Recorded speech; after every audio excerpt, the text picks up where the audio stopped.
You get in trouble for every little thing. It don't matter what it was. I remember I just felt like I was breathing wrong. I felt like I got a whooping. Dang. Your dad will get you.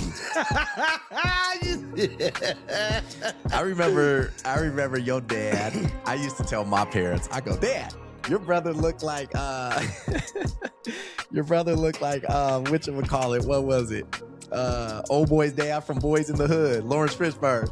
Man.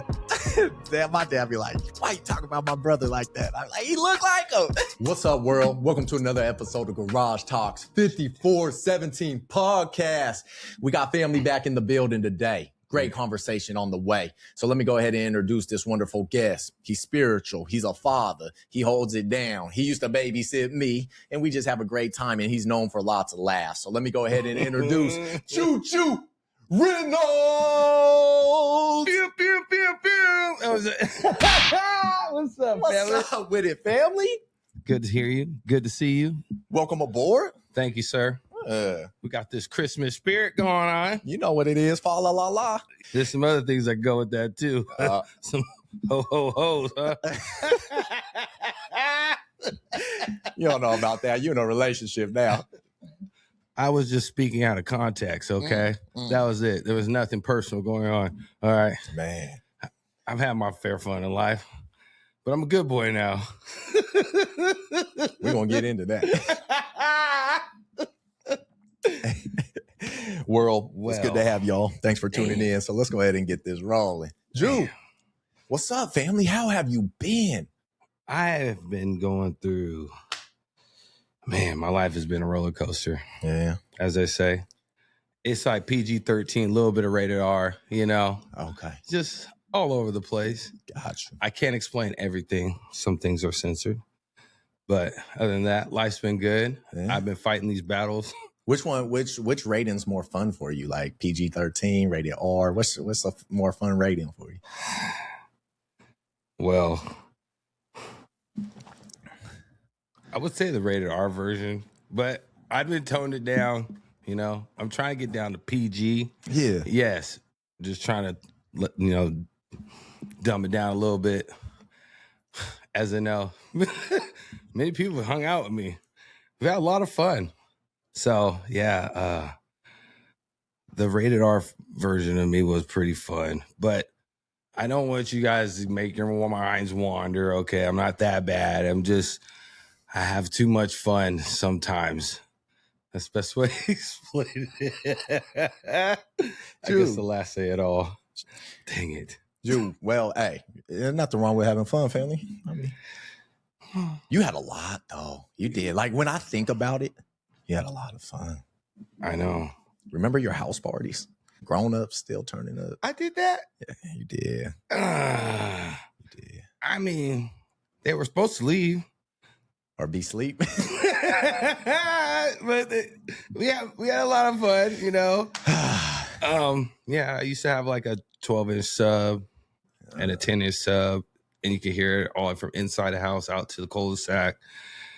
It was always an adventure. Which house, Drew, do you think? Because I think of 3 houses that you was at. Which one do you think was the most funnest? The one off Gateway, Thurston? Oh, my gosh. My Fiesta house was really fun. Where was that? That was off Gateway Street. We had that thing turned up. Cul-de-sac, right? Yeah, we had everybody coming from everywhere, from California, Portland. Everybody would come see me because my friends and family knew me, and they'd be like, go see Juju. And so you come and see me, it was like, we're going to have some fun. That's all I can say. We just have fun. Drew, your house was like CJ from San Andreas. You was just in the cul-de-sac chilling. Gosh, it's very true. It was, all the neighbors would get together and we had like an agreement. So if anything went down, just kept quiet. Nobody say anything. Drew, that's good, though. That's good. That's good. You can either have bad neighbors or good neighbors like that. So I mean, we don't deal with snitches, so everybody's quiet. So that was it. Man, I remember that was the last house you was lining me up at. Yeah, I remember. Before I met Daniel. I used to have like a line in my kitchen. You did. I remember. You was cutting. Would you charge people? Yeah, I did $10 a head just to cut. Wow. Just had a line out the window.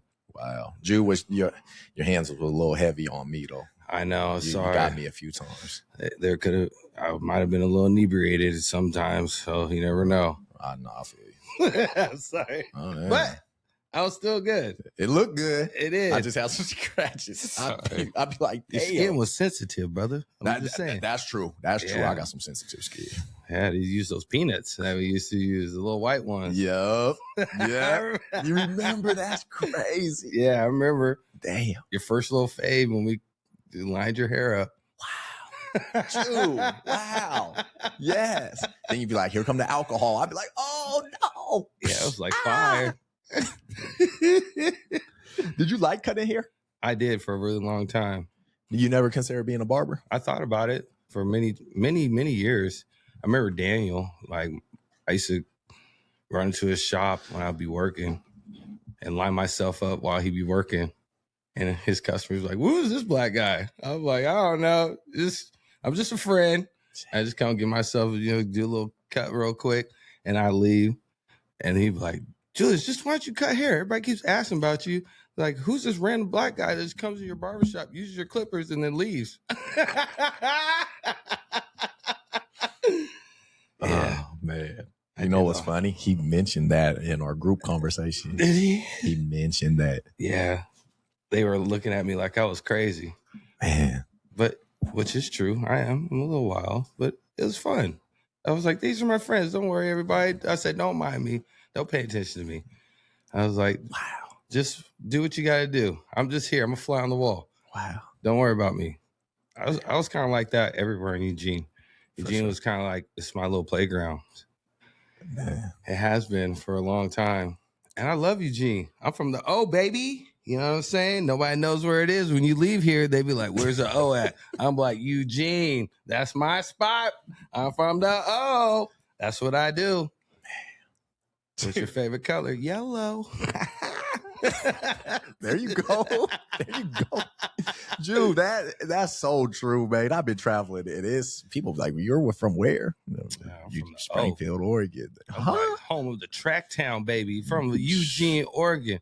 I was like, do you even know who Nike is and where it was born? They're like, no. Nope. It's like, who Prefontaine is? They're like, they look around. No. They're like, where is Oregon? I was like, right below Washington, right next to Idaho, Nevada, right above California. Sandwich between. Yeah, right in the middle. They still don't know. I was like, y'all failed geography. Man. I'm like, man, y'all make it thinking look like a sport. You better buckle up. Shoot. We're gonna have to go out and tell them about it more. I did. Leave these state lines and I do. And they see me and they ask me if I had a podcast. I didn't even know what podcast was. Man. I was like, no, I just like to talk for fun. No, Drew, I do appreciate you coming through. This is fun. This is good.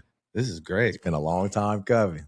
Man, I wish my little eggnog's gone, huh? Oh, you already sipped it? Yeah, it's gone. Man, Drew. Sorry. You want me to get you some more? I didn't know I was supposed to sip it. I'll get her some more. Some more over there. Man, Drew, you looking good though. You looking good. You got fitted. So let me go ahead. I got to introduce a segment to you real quick. I'll start it, then you just follow my lead, okay? Right. I'll get mine first. So we got this segment. Pretty much what we do. We go ahead and go fit check. So world, I kept it simple today. I just threw on the band ones. I had to throw these bad boys on. Got my black jeans, GT shirt, and of course, the Santa hat for the spirit of Christmas. So I got that right. Jew, what you rocking? So I'm rocking this old Mitchell & Ness Seattle Supersonics hat and this old school LRG jacket. Wow. With the number 47, rocking the logo, with the old green, yellow, and red, and then I got these J's on. I think these are some team shoes, but, hold this leg, it was a little heavy. Just material. Yeah. But they nice, though. You know what I mean? Well, some J's. Well, they clean, though. You know what I'm saying? You keep them clean? Yeah, I just got them. Oh, you did? Yeah. Out of the box. Good one.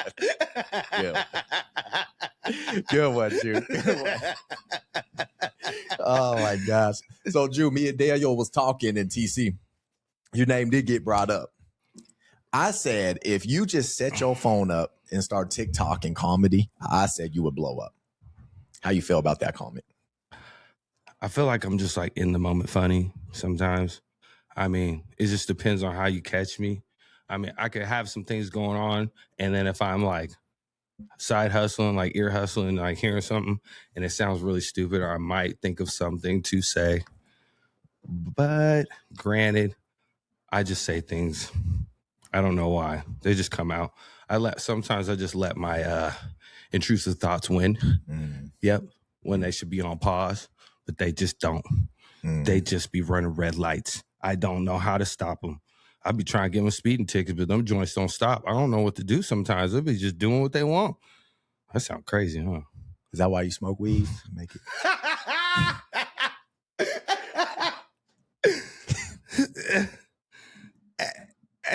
As a slogan I came up with, you know, I just like to smoke weed for a minute just so I could slow down and smell the roses. Absolutely. Because sometimes, like I said, you're going to miss them. So, you know, I'm already just always on go mode. So I'll be ready to just chill, though. I don't need to smoke weed, but I like smoking weed. Does my colors like fit with that projection that I like smoking weed? Oh, I'm just asking. I don't know. I'll just be curious. I mean, I can't sit there and tell you that I don't, because I do. I be smoking on some. That's why you in a safe space. You good. I mean, as safe as I could be. Yeah, this gonna be on the internet. I mean, there's some walls. I don't know. That means ammo's gonna get thrown at me on the internet. So you wouldn't set up the phone and just TikTok? Because I think you go in a room, Jew. I've observed this. I've seen you light up a room. Okay, I have a couple TikToks, you know, on my Facebook and TikTok. I'm Black Velvet with 2 T's. That's another thing. When I used to go out back in the day, TikTok really wasn't a thing, but I used to tell my cousin, Kevy Reynolds, Kevy D, I used to tell him, like, hey, bro, I'm going to be Jimmy Brown tonight. He's like, Jimmy Brown's coming out? He's like, yeah, downtown Jimmy Brown's coming out tonight. Boy, getting live at 5. And it's just, don't matter what time it is, because they say it's 5 o'clock somewhere. So I was just saying.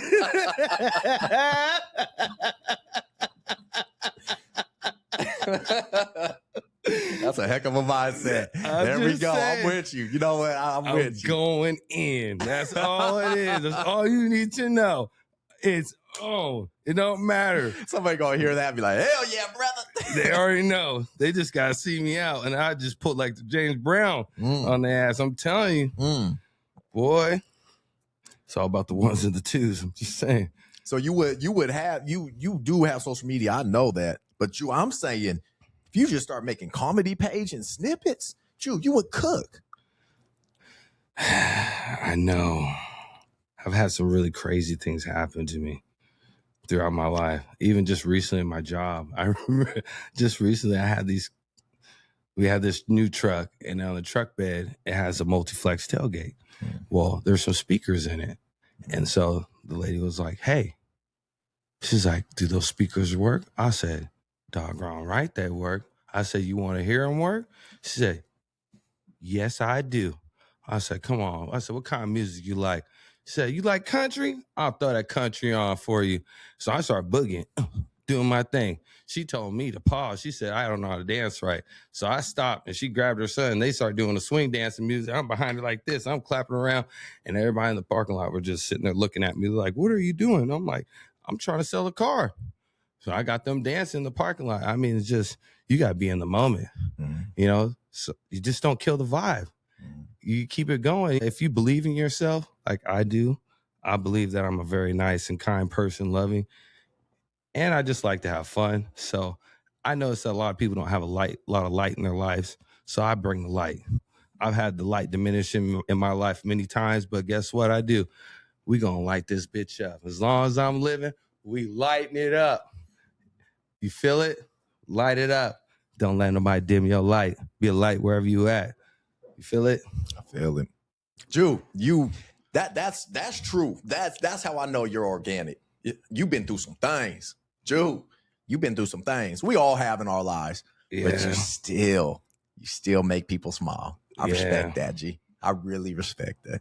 I've been through some things. But that's okay. Like, it's crazy. It blows my mind how much you've been through. Some of it you did yourself.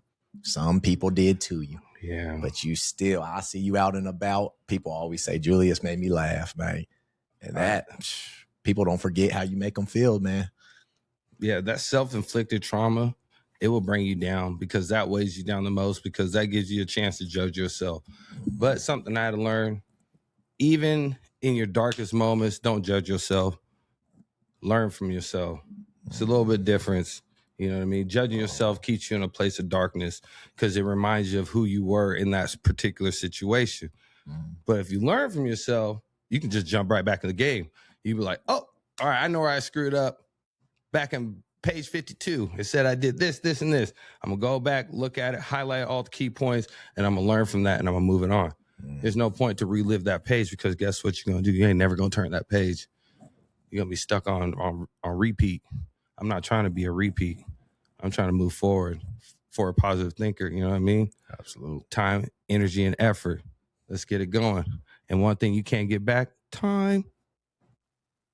Keeps clicking. Feel it? How do you forgive people? You've been done wrong a few times. How do you find yourself forgiving people? So that's been a very difficult one, but it's happened very many various ways. There's been many times where I've kept grudges, but then something that I would teach myself. They said somebody that counsels themselves is a very dangerous person. So I would have to talk to myself and be like, hey, Julius, you need to let this go. Hey, Julius, this ain't going to do nothing for you. Hey, Julius, guess what? Being the meanest person, hanging on to stuff, you don't win a prize for hanging on to these grudges and to be the meanest person in the room. You don't win anything. I'll wait. You know what I mean? I'll just wait. I'll see. Tell me what you want from that. You know, a lot of people just look at that as like, oh man, I've been holding this grudge for 23 years, but it takes you less than a second for you to forgive somebody for it to be over. So you're going to tell me you wasted 23 years of your life holding on a grudge that meant nothing but 1 second of your time. Man. 1 second of your time for 23 years of stress, anger, grudges. For what? Like, if you really think about it, you know how much more things you could have did with your life? Man. And your thought process and the energy that you put towards your people, your family, your kids, your job, your own physical health, than just to hold that simple grudge. Like, come on now. You gotta let that go. Bruh. You know how much, that's why I say, Drew, I be like, it takes so much energy just to hate somebody. Yeah. So much. And I admire that about you. I be like, damn, Drew really just forgives. Mm-hmm. Hopefully you don't forget, because see, I don't forget. That's the thing. I'll love you from a distance, but man. I did some of that too. I mean, as they say, you'll remember what somebody says to you for like a lot longer than what somebody does to you physically, you know? So like they say, like that term, like the like sticks and stones may break your bones, but words never hurt you. That's bullshit. Words are hurting. Man, them motherfuckers be popping up in your head on the screen. They be hitting you in the mirror. Every time you look at yourself, every time anybody says something about yourself, even a moment that you went through, you be like, damn, that is me. Joe, right? But it comes to a point where either you let go and grow, or you just let go and then you just hold on to it. And the people that hold on to it, they're going to be stuck in, once again, we're going to go back to a repeat. We're going to be stuck on that page again. Homie, I'm not trying to go back to the future no more. All right. I'm trying to move forward. I'm trying to gain everything that I do. And something I've been trying to do is just if people want to live in that life, let them live that life. That's on them. All right. I ain't my brother's keeper, but I'm going to tell you something. If you're doing something wrong, I'm going to tell you. You're gonna hold them accountable. I'm gonna hold you accountable, because guess what? Real people do that. A real friend will never just give you information or give you some fake little saying, be like, hey homie, you know what? It's all good and I'm fucking up. No, I want him to be honest with me. I want you to be like, no, bro, that ain't right. You don't need to do that. That's what a real friend will do. If somebody's sitting there watching you sitting there screw up and then don't say nothing, you're their entertainment.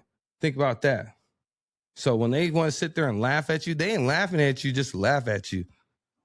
Because you just giving them a reason just to talk about you. And I would leave those people alone because those are bad company. From observation, I feel like you had people around you like that. Oh, yeah, I had a group.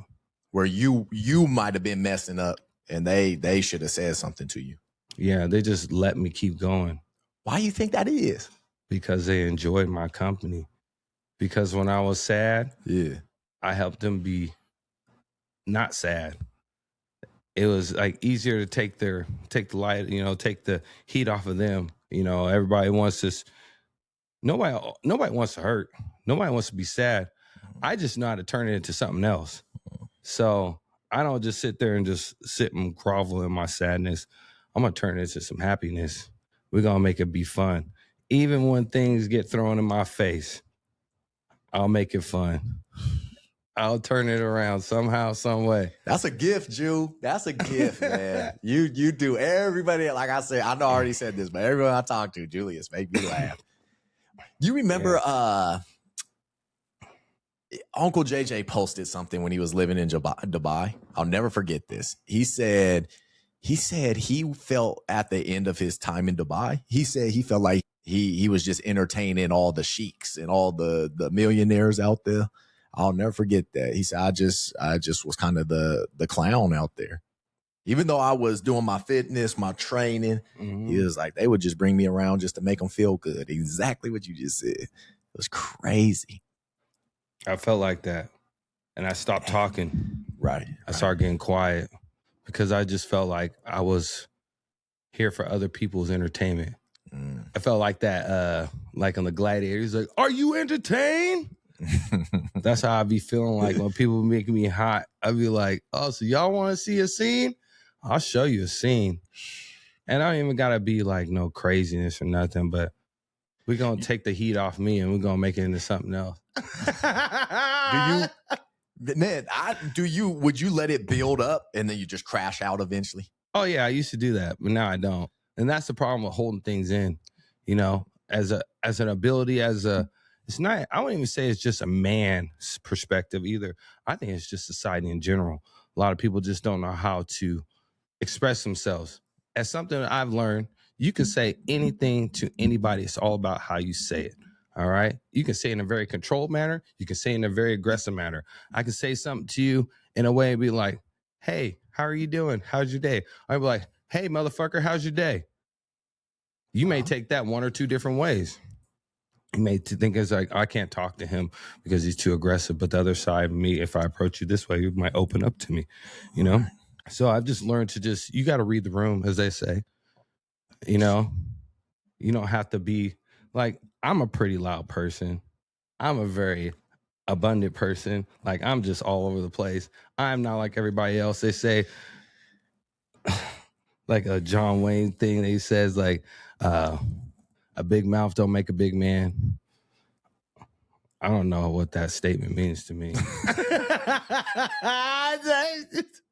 I don't be trying to make myself look like I'm bigger, but I just be saying stuff, You do say things. And I have to. It's just, I say the things that people are afraid to say. Oh, that's true. And I will say it appropriately. There's been many times where I failed and not said it appropriately. So these are like learned behavior things, I would say. Right. I've challenged myself in many ways. I used to be very shy. I used to not be able to speak in front of people. You were shy? Oh my gosh, dude. How old were you? Because I don't remember you being shy. Jesus, like all my life I was scared.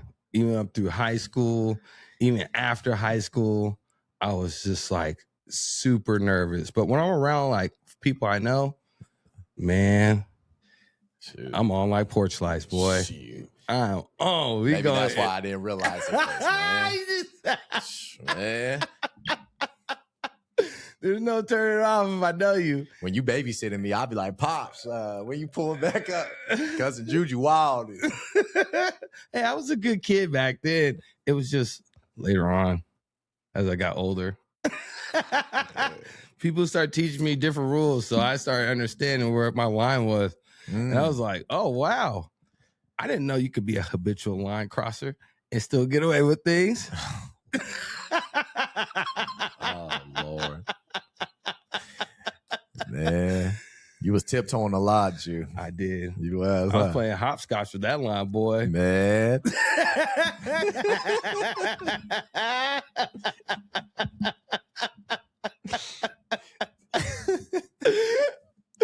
Oh, my gosh, Jew. I was just hitting it, boy. You never know. Jump rope, everything.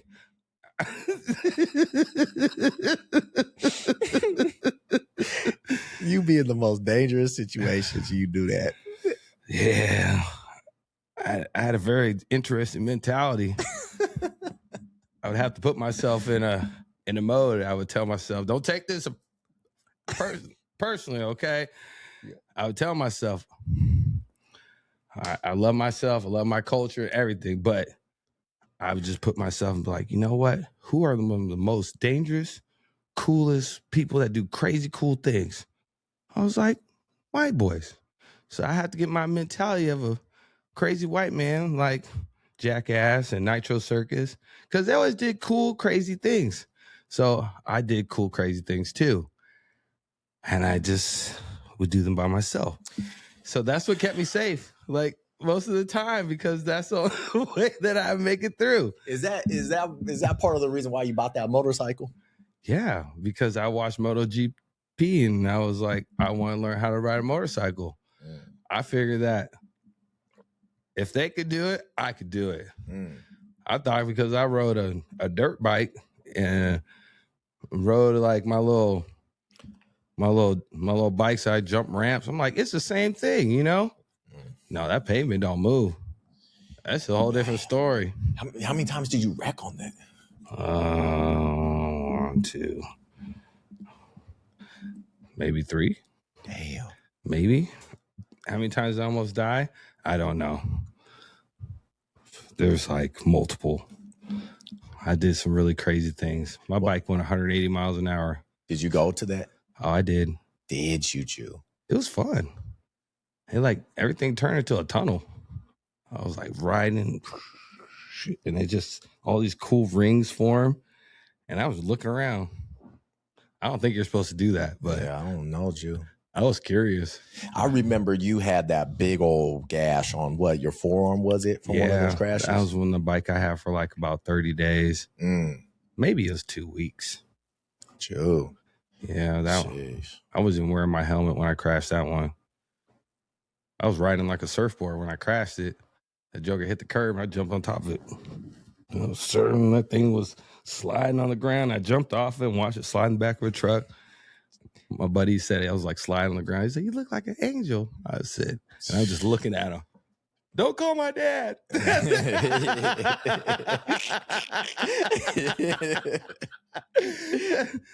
don't call him. Please don't call him. I'm okay. Yeah, all right. We good. We're good. Just said don't call him for 2 hours, please. I just need 2 hours of peace. Ooh, you know your dad, man. Oh, he was hot. He was hot. You know, Uncle Quentin don't play. Sorry, he sorry, play, Dad. You tested your dad. You really, man. You tested. Drew, real quick, I'm curious because I heard from others. Is it true you went to Aries Spears when he was here and you guys had a little run-in together? Yeah. What happened? Take me through that, Drew. I was just having a very good time and I was laughing so profusely because I was like, oh, Aries Spears, you know, we in Eugene. I'm having a good time. Did you go to the early or late showing? I went to a late showing. And somehow I got into the VIP section. I don't know how that happened. I know people, so I was like walking through. I'm like, hey, what's up? Like that? And then the homie was like, Julius. I'm like, what's up, bro? And I just like went in the line with them, and I was like, telling my girl, I said, don't look at anybody, just keep walking. She was like, hey, everybody, how you doing? Ooh. And then we had our tickets, and then they just was like, are you with them? I'm like, yeah, I'm with them. And so then they just put us up front. I was like, this is great. So I got VIP. And I don't know how I did that. That was just because I know too many people. Dang, so you up front at Aries. Yeah. So what happened? Because I heard y'all was back and forth talking. Yeah. I don't know if I want to state what he said.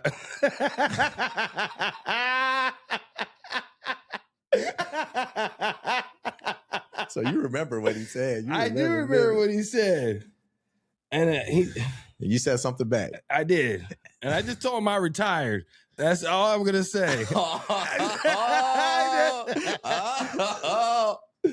I was like, nope, that's not me. Okay. But he said something, and I was pointing at him. I was like, nope, I retired. And I sat back down. So that's all I'm going to say. Aries Spears, okay? He's going to post the footage when he sees this. I remember that, brother. Yeah, you can't forget me. I'm sorry. He said my friend was built like a D battery. Golly. It was cold-blooded. That's cold. Man, I asked him at the end of the show, I said, why you have to make fun of my friend like that?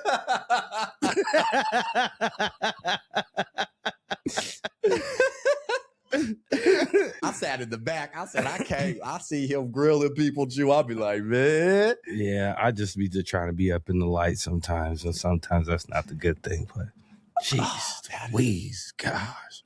Jew, I'm telling you, you got to just start doing comedy, Jew. But you got to love it. I get it. You got to love it. I know. I tried things. I realized I didn't love them, so I get it. Me too. Damn. Like plumbing. I hate this shit. No pun intended. It was a great job. All right, don't get me wrong. I loved it. It was great. Made great money, but I hated it. I'm not even going to lie. I'm still good at it, but I can't stand it. Man. I remember I've told you several of my stories of what happened, and I'm getting hit with things that you don't want to get touched by. Dude. Oh. Man, it's a dangerous game out there. I might need your help. Desi Juicing is growing, so I might need some little plumbing professional work.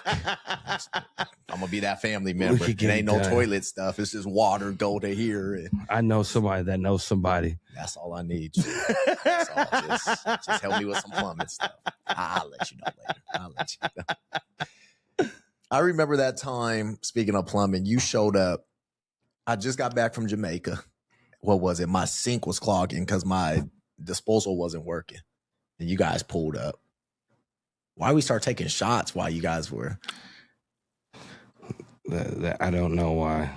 I remember you said, Dad, you just got back from Jamaica. Just hit this real quick.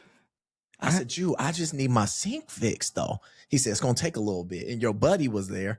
So oh, my gosh. And I said, oh. So we just going to take these shots while you guys do the plumbing thing. Yeah, we good. Oh, yeah, this was an off-the-clock job at the time. Right. Well, I mean, we just we worked fluently when we were a little loose. Just drink a little bit. You got it done? Yeah, you got it done. It was just like lacing up my sneakers to play basketball. It's nothing but it's just easy. It's just repetition. All right. It was Jew. I said, this brother. I said, but hey, I jumped in the water with you. I took some. I said, what? I'm built different, just a little bit. Oh my gosh, Jew. I'm built for pleasure, not speed. I'm just saying. Good things take time. Good things take time. Good things take time. I respect that. Oh my gosh. Jew, what speaking of basketball, you remember when you tore your Achilles that first time? Oh yeah. That was a very bad day. Was that the most painful thing you ever felt? Actually, that didn't hurt at all. Really? I remember the whole game. It was a whole a couple runs up and down the court. And it was like, I literally just got there off the road from California. And I was like, I just came back in town, hopped right back on the court. I'm like, all right, I'm ready to go. And then I remember your dad was like, make your free throws. I'm like, I will. I'll make my free throws. Because I always miss my free throws. And then he was like, we're running down the court, and I hit this guy. I think he was like on steroids or something. I kind of gave him a little shoulders, little bump. And I rolled to the hoop, and he came behind me. He kneed me, boom, right in my calf, right when I was trying to push off, and it sounded like a rubber band hit the ground. Boom. I was like, whoa, what was that? And then it just felt like my foot was like on a bowl. And I was just like, oh, I feel like I couldn't walk. I feel like baby deer legs. I just had no momentum. I was like, something ain't right. You just knew off rip, huh? Yeah, I had no power. I just couldn't move, and it just swelled up instantly. And I thought I could shake it off. Oh no, that joint just started hurting. Ooh-wee. Yeah, it was no bueno. You and Tisa did that. Yep. Gosh, both playing basketball. Yeah. Oh, I'd rather break my leg like I did than with that. I know. I done both. I broke both of them. And I was there both times. I know. I said, dang, bro, you ain't hooping no more, man. I don't know what was going on. I would say I retired, but I still be playing. Drew, when's the last time you hooped? Because I ain't hooped in about a year. 5s. I actually played about a couple months ago, like at West Coast Fitness. Oh, you went over West Coast? Yeah, I played over there. We did a couple runs there. Okay. I mean, my first game I went in there, man, I went real slow. I was scared. I ain't gonna lie. I was like, ooh, these kids are fast. It took like one game. And I was like, all right, I got it. And then I started going full speed and I dropped like 8 points going 15. I'm like, okay. Oh, you dropped 8? Yeah. Shoot. Oh, yeah, man. Yeah, I still got it. I was realizing, I'm like, yeah, don't let this big body Benz fool you, boy. It just get you. Watch out. Drew, remember, okay, I'm going to reminisce with you. Remember City League Championship at Cal Young? I'll shake your hand. At first, I was pissed. City League Championship. I'm going to paint this whole picture. Did we win this one? We did win. We did win.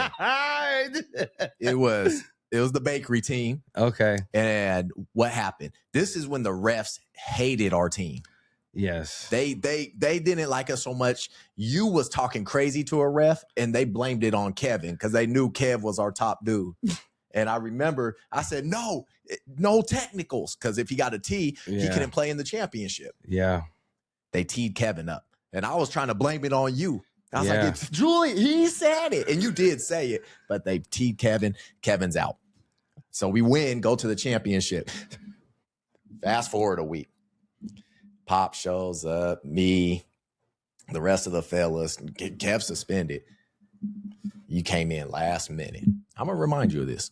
You came in last minute and you were so hungover. Sorry. You were so hungover. Oh, dang it.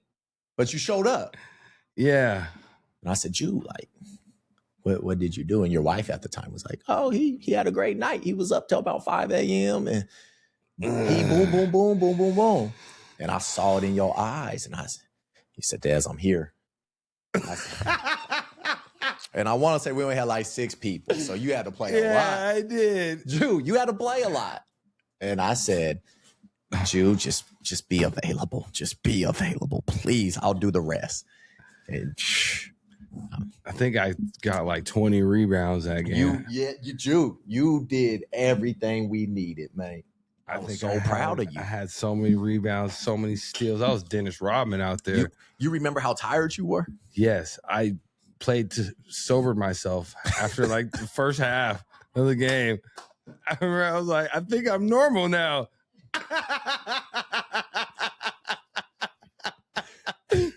Oh, God. I was playing like the 90s Bulls, man. Like, we just got done partying and we out there playing. Man, you was Dennis Rodman. Yeah, I was Dennis Rodman, boy. I said, Drew, please just come on. You said, Des, I might throw up any minute, but I'm here. And I respect that. I said, you know what? He's here. It is what it is. I did. I said, I'm going to use all 5 fouls. Yeah. I used at least 4 of them. You did. I sure did. You was bodying, setting screens. Des, hoop. I was like, cool, let's go. And you got it. You was like, look, bro, I'm hurt, but Des, you get your buckets, pops, uncle, go. We did it, and we won. Yeah, we won. I remember your dad told me, if you weren't like this, it'd have been easier.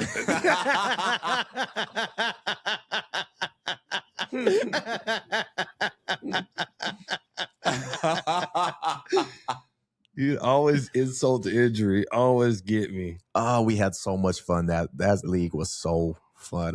Oh my gosh. For like 8 years, we were like undefeated. Yeah, we was hooping till we ran into that Country Financial team. Those boys were hooping. Those guys. That was a good team. They were really good. They never missed. Yeah.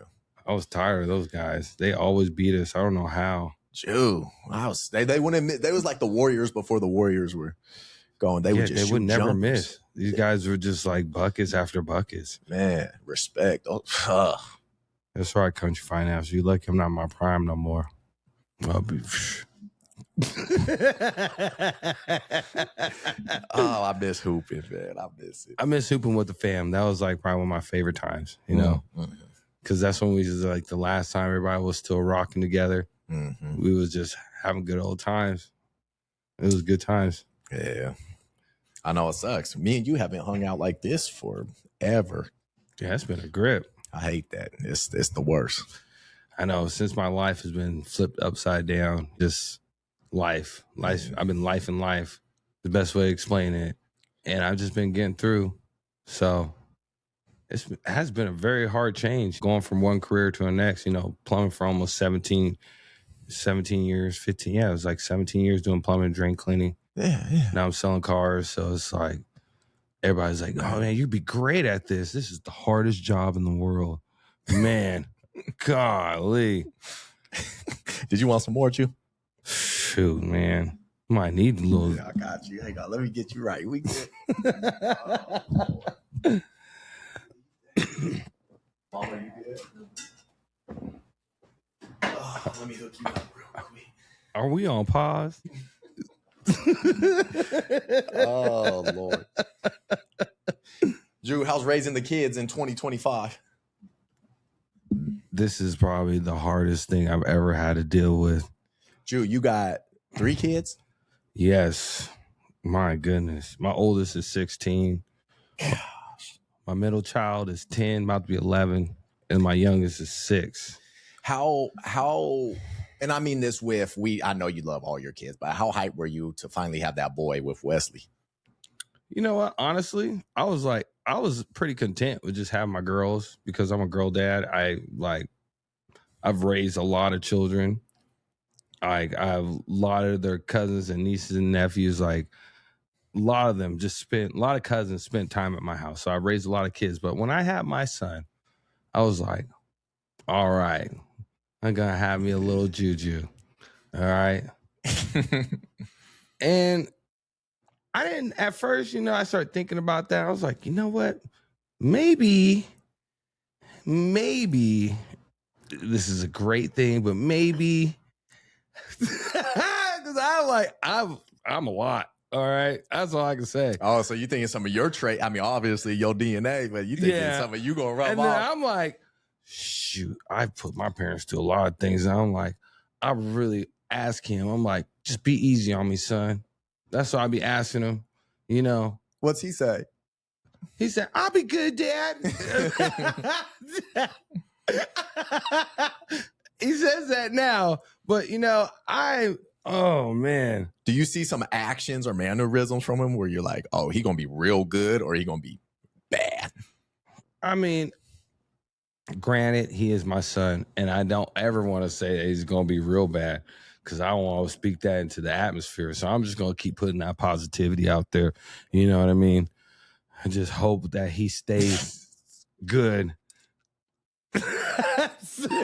I'm serious. I really do. No, I feel you. It's scary. You're saying the right things right now. It sounds good. I know. It's gonna be. I'm just saying. I don't know how many of you parents just can't admit the fact that some of your kids are bad. All right. I'm just saying. But it's a hard thing to deal with. It's a hard reality. Is raising a son different from raising daughters? Yeah, the girls scare me the most because Really? Why?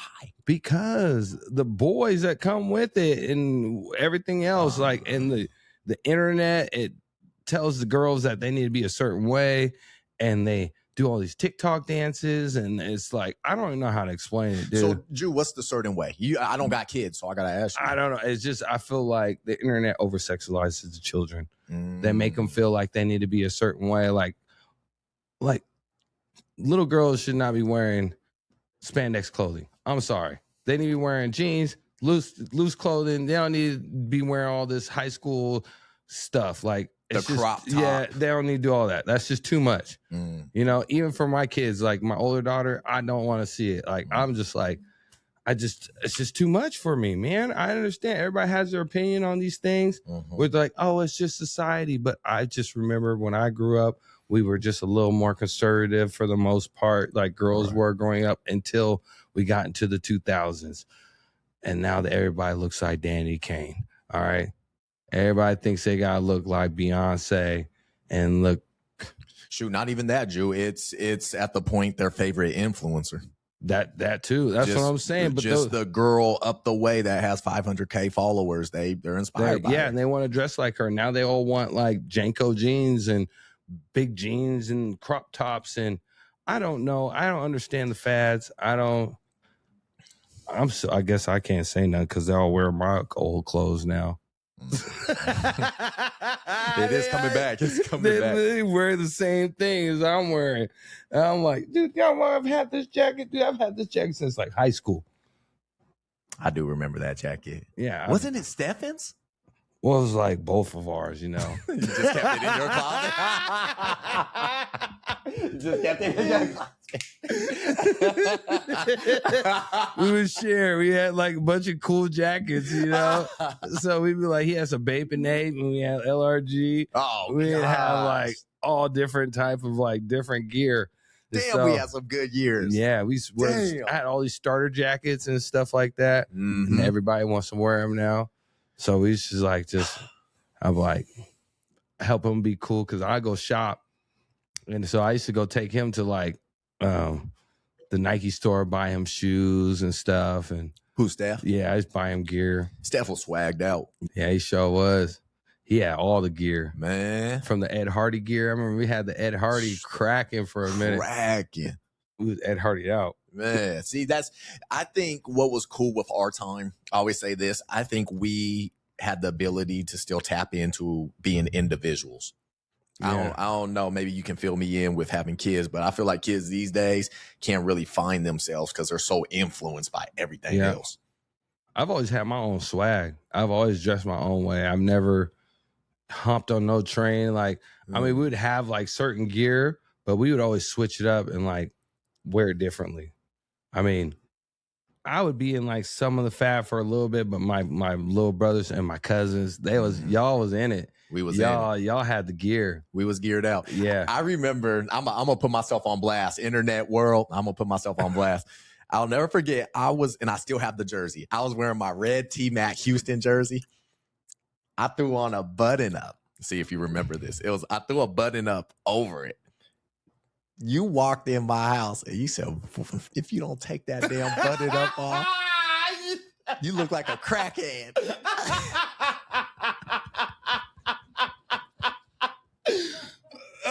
You remember that? Yeah. I remember walking in the room. We were still in my room off Coburg Road. Yep, I remember. I was so mad at you, Jew, but I looked in the mirror and said, damn it. He thought it was cool. I was like, we can't do this. I can't let you leave the house looking like this. I can't let you do this. And you're the only one that had the car. I had to listen. I can't let you do that to yourself, man. I'm like, no, bro, we can't do this. We gotta be swagged out. We gotta look normal. We can't be looking. It was a bad fit. I'll admit my wrongs. It was a bad fit. The jersey was clean, but the button up. Oh, God. Yeah, I don't know what I was thinking. Everybody had a jersey phase, you know. We was all wearing jerseys. Man, we was all wearing them. We had the old Jordan jersey. I remember my favorite one was Latrell Spearwell back in the day. I had this New York jersey. I was like, that was back when he was bad, so I liked him. You liked the bad? Yeah, I liked the bad. I was just like, shoot, I like the villains. The villains, the misfits, because that's what made me feel like on the court. I was like, yep, I'm going to play like him today. Latrell Sprewell going in. Give it all I got.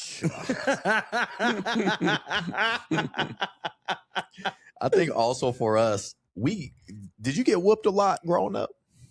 Man. Was your parents whoopers?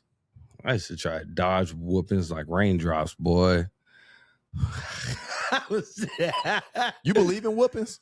I don't whoop my kids, but boy, you had to be like the Matrix back in my day, boy. You had to trying to miss a whooping.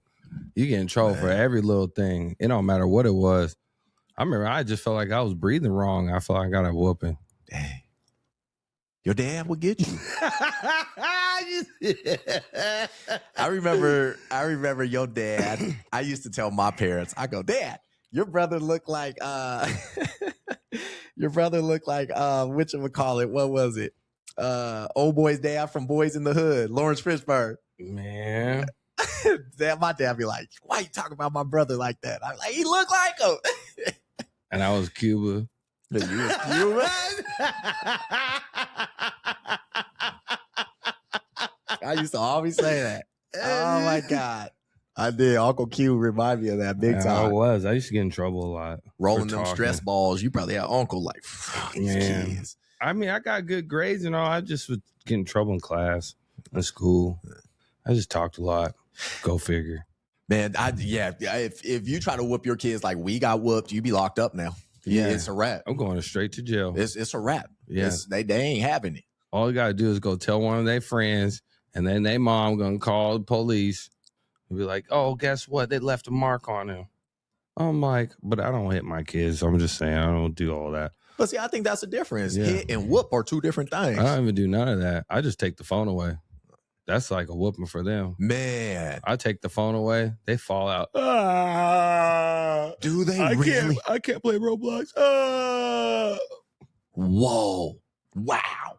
I take the phone away. And it's a wrap. Man. Wesley feel like he's like melting like snow, man. He's just gone.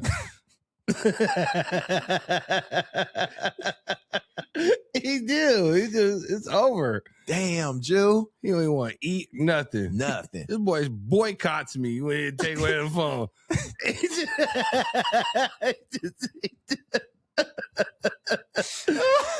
He does. I can't even tell him to do anything. He'll forget to go to the bathroom, on that damn phone for so long. I'm serious. Literally, right before we got here, he was like on the phone. He was like, Dad, I gotta go to the bathroom. And then we get to the house, and then he back on the phone. I said, don't you gotta go to the bathroom? He looked at me like I was crazy.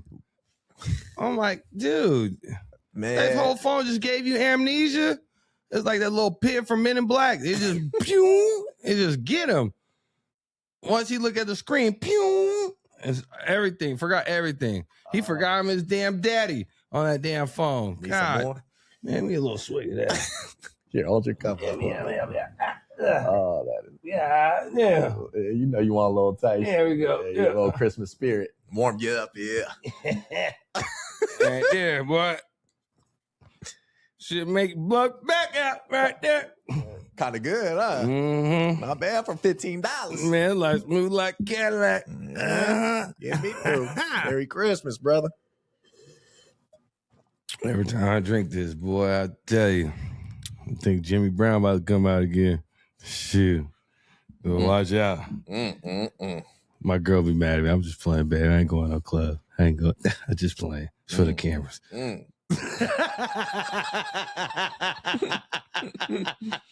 Oh, man. Oh, goodness gracious. Drew, what do you think? You think parents are too soft on their kids nowadays? Oh, yes. I just feel like I just tell my kids like it is. This is what I've always told my children. I said, if you can handle me as a father, you can handle the world. Mm-hmm. And they said, my daughter says, yep, you're right. You're the most different dad I've ever had in my life. I said, I'm the only dad you ever had in your life. Okay. Gosh. Don't think you're gonna have another dad. For real. But she says like all her friends are like, your dad's really cool. So I just keep being myself. That's what's up. You think your kids respect you? Yeah. Like they show me love. They actually, like my daughter, she wants to hang out with me, surprisingly. There's some times where she don't want to, but for the most part, she likes hanging out with me. She says I'm pretty fun. Most of my kids think I'm cool, Has she brought that first boy over yet? Huh? Has she brought that first boyfriend over?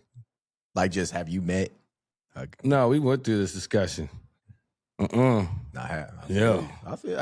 Yeah, she gotta have like a B average or something.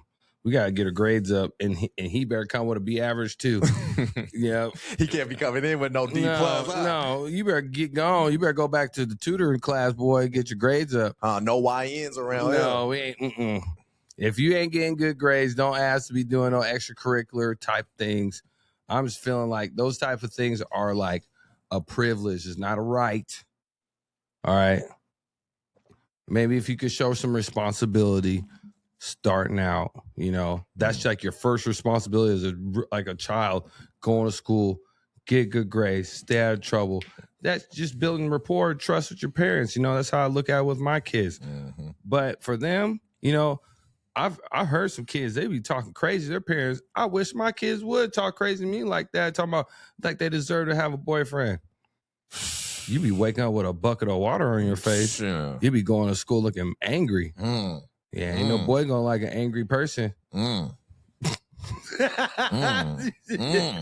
sorry. But I just feel like, I stress the fact that I want some effort. You got to show me some effort, like in school. You got to show me that you like to do something, pursuing something, And it doesn't even have to always be school, School's not the perfect example. It shows your dedication, but it's a start. I just don't try to put too much pressure on it. Education is all around you all the time. Do your kids do you make them aware that cool life per se? Say, hey, I've been here, done this. Yeah, I tell them. Just because my stuff ain't on Snapchat don't mean I ain't been there. I'm glad a lot of it's not on there. Man. Could you imagine younger you in this world? Juju at 20 in this world? Notice how he smiles, y'all. I've been really famous. I've been really, really famous. It's been a whole nother world.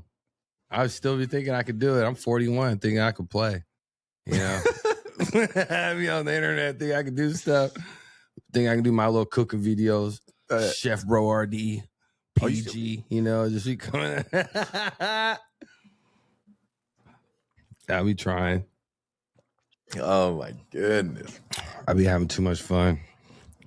Both your exes had kids. How was that raising a step kid? Honestly, I just treated the kids just like my own. So you never had any, or not, I won't say never, but you didn't ever have any, look, this ain't my kid, make me mad. None of that. I take responsibility fully. I'm their figure in their life. So, and I let them know that. I'm like, hey, I am not your father, but I don't expect you to be like dad or whatever, but you're going to have to respect me, same way as I'm going to respect you. Mm-hmm. So, I still had, a kid with your mom, which that's your brother, or vice versa, your sister. I want you to understand that, like, I'm still parenting both of you or all of you. You know what I mean? I still take care of you. Like, you have a house over your head. I feed you. You get clothes. I take you to your sports and stuff like that. So that's parenting. Parenting doesn't stop just because they're not blood. Mm. A father is somebody that shows, that you care. Shows that you're there. And sometimes being there is not always just physically there. Sometimes the fact that the effort that you put towards it. It's hard being a parent, to be honest with you, especially parenting other people's children, because they don't look at it at first, like hindsight at first, it's difficult. But then as I've divorce and stuff like this happened, I've actually built relationships closer with those children after divorce. They're like, I didn't understand it before, but now that I been through it, and they saw me like, dang, like, you were a good dad. You're a good person. So, at first it was a fight, but I just had to try to keep it cool. And they were, most times when you stepped into their lives, they were younger. Yeah. Like Like my middle child, Nova and Wes, like the brother's like almost 18. He's about to be 18 this month. Wow. Yeah. So it's been ever since he was like around 5, 6 years old. I've been in his life. So, I mean, he still calls me dad, whatever. I I think it's just from life and experience because I've been in his life for so long and I just been that figure for him, you know? And so I just still continue to like, even though I'm not his actual father, I tell him, you know, I've always never told him, I'm like, I'm not here to replace your father. I'm just here to help you. As if I'm here, I can help you. If not, you just deal with your father. But as long as I'm in your life, I'm going to do the best I can as a person. I'm going to be there for you. I'm going to be a genuine person. It doesn't matter just because you're not my blood. Once again, that does not change anything. Just they're children. What do they expect? Some children you can get taught the right way. So I just try to, you know, help guide them a little bit. Just kind of show them a little bit better of a way. And a lot of it, you have to learn how to show love because it's very frustrating. It's very taxing. There's a lot of patience that comes into being a step parent or being a parent in general. You have to. I used to be a very angry child. So just like learning from my own mistakes and then seeing how these children carry that over because I see it. They be coming out. They be saying all types of stuff. And I just have to be mindful of like, remember how you were. Remember how you were before I react and before I start tripping and start saying all these extra things. You gotta be like, I check myself. I'm like, you remember how you were? I'm like, ooh, gosh. Yeah. I would have whooped me. That's why you was dodging, huh? That's why you was dodging. Hey, at least you ain't gotta be. I was thinking, I mean, but the rest of the kids, they're not like, they didn't grow up like us. It wasn't as hard. Hey, another question for you, Jew. Jew, let's have some grown up talk, Jew. Let's have some grown up talk. You've been through. Golly. You've been through. You drink the whole damn cup. Well, you're gonna need some more too. Save space. We all adults here. Jew, you've been married twice. Yes. First marriage or second marriage more difficult for you? First one felt like, how do I explain this? Felt like we were like dating, but we were married because we didn't know what we were doing. You know, it just felt like it was a title. So, and then where'd y'all get married at? In Vegas. Oh, okay. It was the first time. Yeah, it was just. Sorry, my bad. It's just how you said it. It's not what you said, how you said it. Okay, so Vegas, bet. How old were you?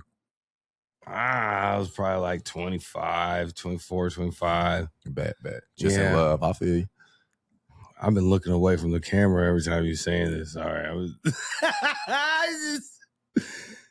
But it was cool though. Like she was cool people. Drop game for us for all the fellas. Good people. Don't get me wrong. We just had a little rough spot. I think it was just too much partying. Too many people. If you have too many people involved in your relationship, I'm going to tell y'all right now, it ain't going to work. As I've learned. Are you saying like having fun with or getting advice from? Advice, fun. Like there has to be boundaries. These are things that I've learned. Like if you don't have boundaries, it's like this train right here, barely sitting on the track on the backside. As soon as one of them tracks get off, it's all going down. It's going down fast. That makes total sense because this gets about 2 laps, then it's hurt. Yeah, that's what I'm saying. We got about 4 laps, about 4 years about that.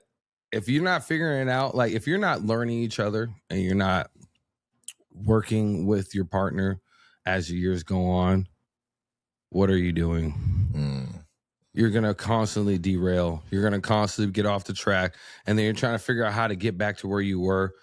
But then there's certain things that I've learned is like, you can be unaligned with that person. There could be things in a relationship, like there could be reasons before why you got with that person. And this is just my own perspective. You know, there could be like money. It could be the sexual part. It could be the fun part. It could be, I mean, there's whatever reasoning that you give yourself while you're with that person could give you validation, you know? And so a lot of my times was like, I enjoy the company. I enjoyed the time that I spent with those people initially. But as you get to know them, there's some differences. There's some things that happen. A lot of things happen because I was asleep or I was working, working so hard, and I'm trying to keep up with everybody else. And I'm no fun when I'm sleepy. I'm no fun when I'm grumpy because I've been up for like working all day. And so like those things play in a part. Yeah, it's just working graveyard and working 24-hour shifts, those all play a part, in a relationship. But first and second relationships, oh God. First one was hard, real hard. Playing too much. Do you think you rushed into it? Yes, of course. Because the second one, I'll be honest, you caught me by surprise on the second one. It caught me by surprise too. That being, you caught me. I was like, damn. But I just knew. I said, did you go to Vegas for that one too? No. Oh, okay. It's even worse. We're in a house. We got married in like an apartment. I remember that. Oh, you had someone show up? Yeah, we went to somebody's house. And then we got married at like he's like a pastor or ordained minister or something. I know his name, okay? But it's not here nor there. I was just saying, rushing into things, being young. And I felt like just the influence was around me and the things I was hearing. They were telling me this is what I should do. Once again, it was just a rush process. I should have took my time to get to know the person as well as that person wished they got to know me more. And it probably have been a whole different situation if we would have got to know each other a little bit more. How long were you all dating? Don't look at me like that, mate. What am I supposed to say? The truth. What if I don't want to tell the truth?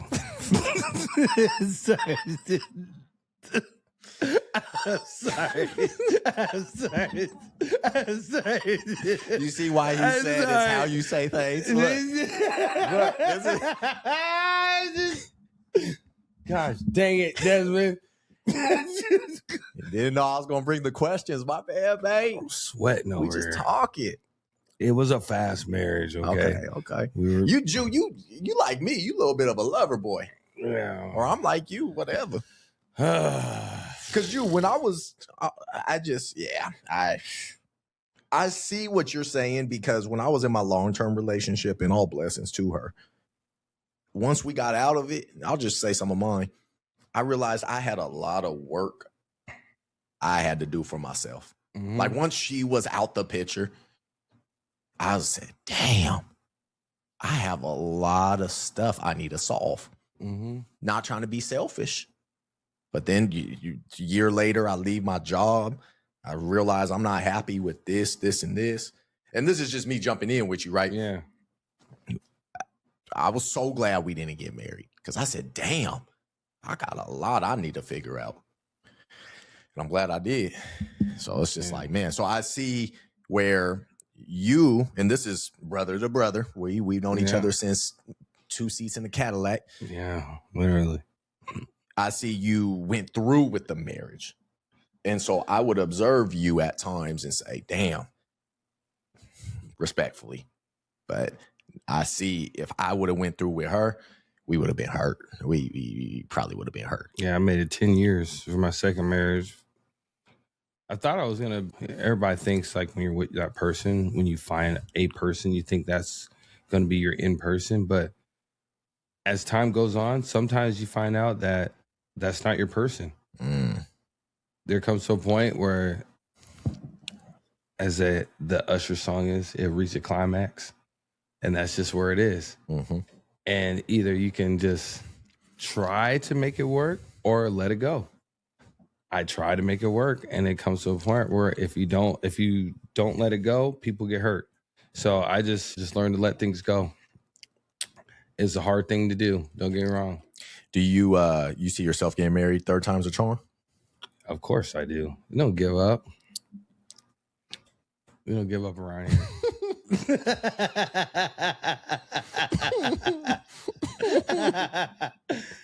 serious. I'm not. Here's the most I laughed on here. I'm never giving up. Ever. I'm going to keep fighting. He said, I will not be that John Cena meme this week. No. When he got choked out and he tapped. Everyone putting that right now. They be like, the life got you down so bad. And Cena, because Cena never tapped out. And he tapped out this weekend for his last match. I'm not tapping out.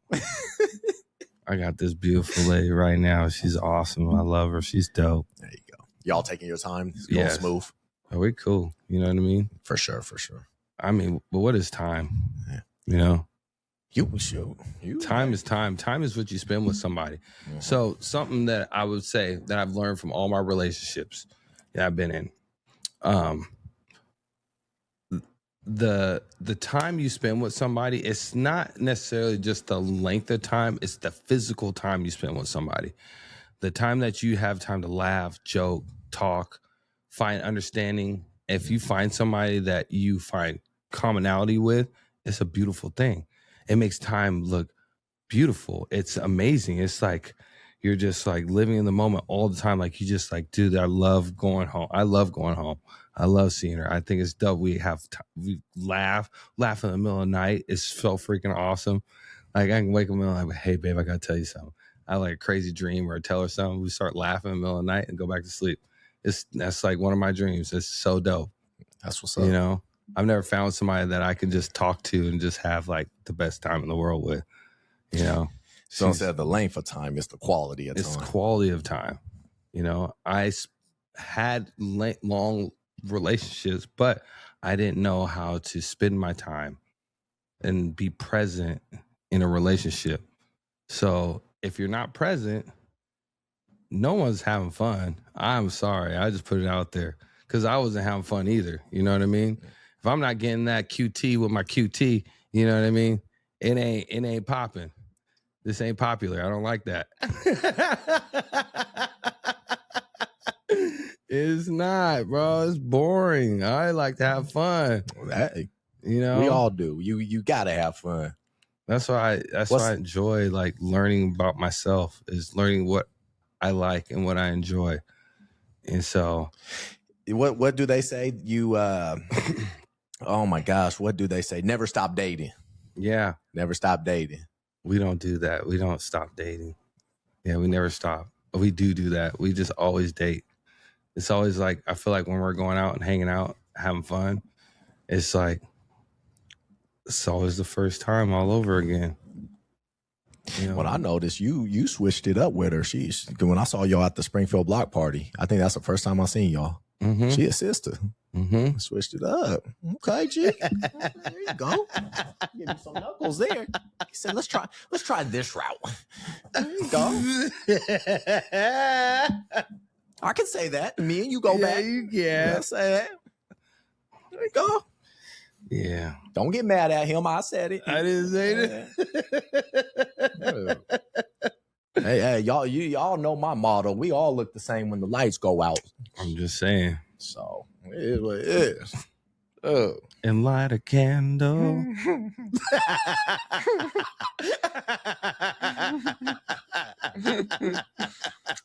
Drew, this Friday, Derek Lang's episode, Your Cousins, airs.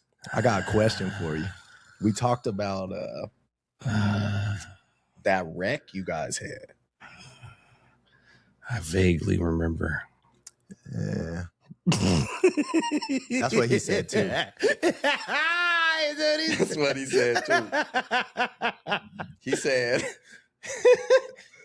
He said all he knows when he came through, he said, because you tore your Achilles that first time. Yeah.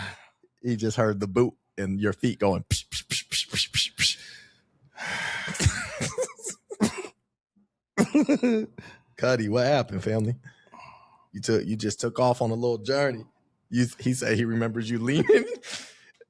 He remembers you leaning in the car and saying, "I love you, fam."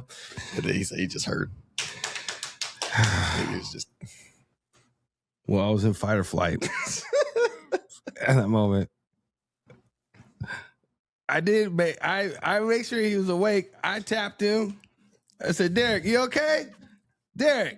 He said, I said, okay, Derek, I have to go home now. Okay. Wasn't the car flipped? It didn't flip. We just hit a little light pole. It was just a little one and a little rock. That was about it. I mean, I was like, I have to go to the house. I gotta go say bye to the kids. I'm probably gonna go sit down for a little bit. Damn. Oh man. The brakes locked up. That's all I could say. Damn, Jew. I'm glad you guys are okay, fam. Yeah, it was a very crazy situation. Oh my gosh. Why'd you run though? You didn't want to just walk? I don't know. Just, have you ever been in a scary situation? What happens? Remember 2 years ago? I'm just saying. I'm with you. I'm with you. I was in mine too. I didn't do it. My body did it. It was just a reaction. Same. That's what I told them for me. Yeah, it was like, he said, it's time to go. I said, okay. He said, my feet left and my body followed. Yep. So he said, let's go. I said, okay. I was scared. I just need to spend time with myself for a minute. Sorry. Joe, when that adrenaline's running, man, because I had that little situation. Yeah. Dude was in my backyard. Yeah. I must say, your heart started bumping, huh? Man, more than that. I couldn't go to sleep. Everything wasn't working right. I was like, I couldn't think right. I couldn't breathe right. Everything was wrong. Everything. Man. I took my boot off, thought I could walk. I forgot I had surgery. I might have had a concussion. Who knows? I wasn't even wearing my seatbelt. That's the cold part about it. I just hit the steering wheel. I woke up. Derek, you okay? Huh? Yeah. Yeah, he said you like leaned in. Hey, you gonna be all right. He just was like, that was crazy because I was still in the car at that time. I said, Derek, you all right? I wasn't leaning in nothing. I did look at the car. I remember I tried to start the car back up and try to move it backwards because it felt like we were just parked. And I said, choo, choo, choo, choo, choo, choo, choo. I said, Derek, we're going to get this out of here. I said, it sounds like a fan bell's broken. And I looked, I was like, whoa, man. You were surveying the whole situation. You saw everything, what you was in. I don't know. So no. I'm just connecting the dots because, he told me that part. I remember pulling up in the aftermath. Yeah. And I said, you saw the car. Uncle Neil was, because all Derek's stuff was everywhere. And that brother was looking. He said, bruh, what are you doing in here? That was so funny, Jew. Oh, that was so funny. Boy. Yeah. It's a long story. A long, short story. Joe, man. Sorry, Auntie. You been. I'm sorry.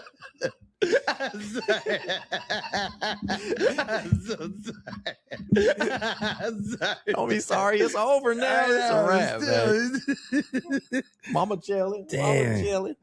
I don't know after this. Gosh, Jew. It's crazy all the memories we have. I'm grateful, man. I'm grateful to have you in my life. I am. I wouldn't have it any other way. Thank you. Me either. But we need to hang out more. It can't just be this. I know. I don't like that. I don't. I know. I still got a million bazillion stories. My life is wild. My life is a movie. What's in your life, you saying that, what's one thing that just was a defining moment that made you just say, damn?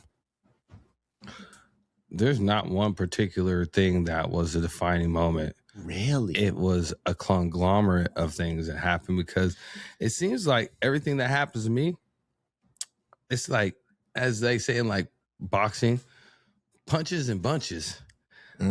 Yeah. They just hit me multiple times. Things just hit me. I'll be hitting 3, 4, 5, 6, 7, 8 times. So you're a little hard-headed. Yeah, 6 or 7, Right. I think one of those 7 would be one person's one. Yeah, I just be getting knocked. I got knots, man. And then you come right back. You was like Rocky. Yeah, that's a hard-headed individual, huh? Yeah, exactly. Exactly. Okay, take me through this. You, when you and Stephen got in trouble.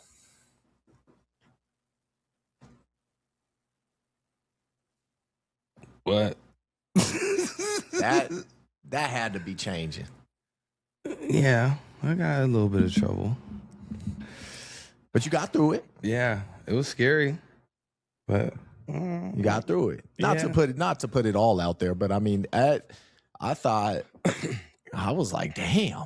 Because that was my senior year. I said, damn, dude. Yeah, don't do bad things. Stay out the way. Don't make bad friends. You make bad choices. That's all I can say. We'll leave that one right there. I don't plan going in depth. I'll leave that one. Stay out of the way, everybody. What did you learn? So you learned that. That's what you learned from that one? Just don't try to.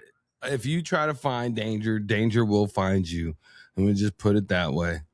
If you feel some type of way and you want to do something crazy, just go on a walk. Go walk outside. That's dangerous enough sometimes. So, I mean, you don't need to do extra things to like make yourself feel better. You know, there's somebody out there that really loves you, and it's usually your family. Lean on them. All right. Don't think they don't all hate you. No, your family dislikes you. You know, I thought in my mind that I was just like the only person in the world. So I don't know if I was just doing things to seek attention. I don't know what it was. Who knows? I can't tell you what my mindset is. I still don't even know what I was thinking at that time. But you make a lot of like permanent decisions off of temporary feelings, emotions, and problems. This is the best way of explaining it. I thought my life was the end. I thought everything was just like, I need to do something dramatic so that everything will stop. But it doesn't. That's not necessary to do. But that's a simple thing that people like to do. They like to think the most dramatic thing to be heard or to have somebody give them some attention when it's really not necessary. Sometimes it takes for you just to be like, you know what? I have to love me. I have to live with me at the end of the day. These are things that I kind of learned. You know, not everybody's going to be able to make you happy. You have to be able to make yourself happy at the end of the day. You have to love yourself. You have to enjoy spending time with yourself. You have to enjoy the fact that who you are as a person. So I didn't understand that. I love being me. So as many times where I thought I didn't like myself, I was like, you know what? I'm a pretty cool individual. And I had to keep telling myself that. And so the more I did that, it's not even to sound arrogant, but you have to be your biggest fan sometimes. Who's going to root for you when you by yourself? You. How long did it take for you to realize that? Oh, it took a long time. Because I mean, right here, it seems like whether it was a substance or a lady, you kept trying to find that love maybe with, I'm not even going to say someone, but something else. And then it seems like now recently you really been just on your type of time yourself. Yep. Just learning to enjoy time with me and my company and one thing else is I've learned like as a big something big, pretty big is like you can't love anybody unless you love yourself. It's very difficult to be in a relationship or to show that you love people, and I'm sure you do. But how contradicting is that for you to be like, you know what, I love you, I love this person, but you don't even love you at the end of the day. So that sounds kind of strange that you know so much about love, but you can't even love yourself. It's a very hard thing to justify. You can't justify that.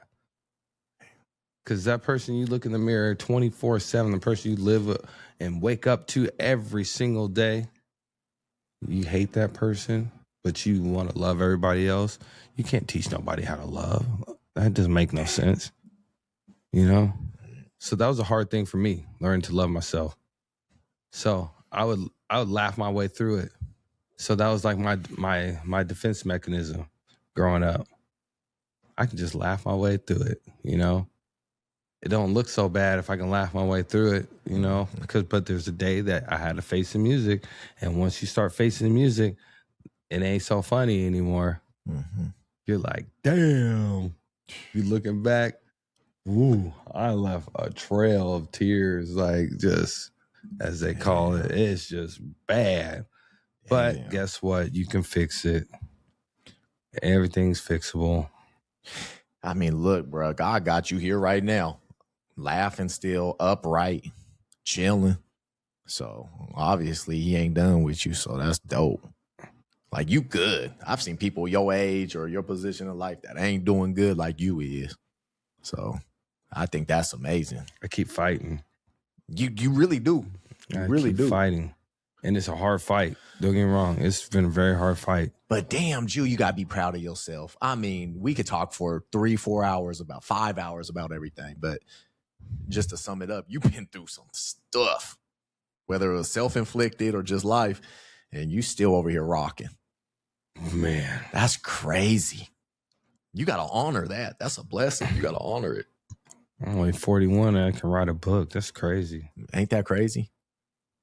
You really could. But did you, like most comedians, they say, who was it? Chris Farley, for example, they said he would use his comedy through his pain. He would use his pain in his comedy. Mm-hmm. I think you might relate to that. I did a lot of that. Laugh so you don't cry tears. Yep, I sure did. Sheesh. You're going to shut that down real quick. Oh, I'm feeling this way? Yeah, we shutting it down. Mm-hmm. I got an emergency exit plan. Parachute. Boop. I sure do. I got a Plizzan. This brother always had a back note. I sure do. No Fumarooskies for me. But Jew, what I love, I can always count on you, Jew. Like, I know if we don't talk for a while, I could call you and you be like, where you need me. We'll be right around the street. That's what I love. Whether it was giving me rides, whether it was taking me somewhere, having the shorties pick me up in high school. Yeah. They said, damn, Daz, you the man. Yeah, me picked up. I know. That was a good time. I remember everybody thought you was the coolest cat in school. Tell them what happened. What was that story again?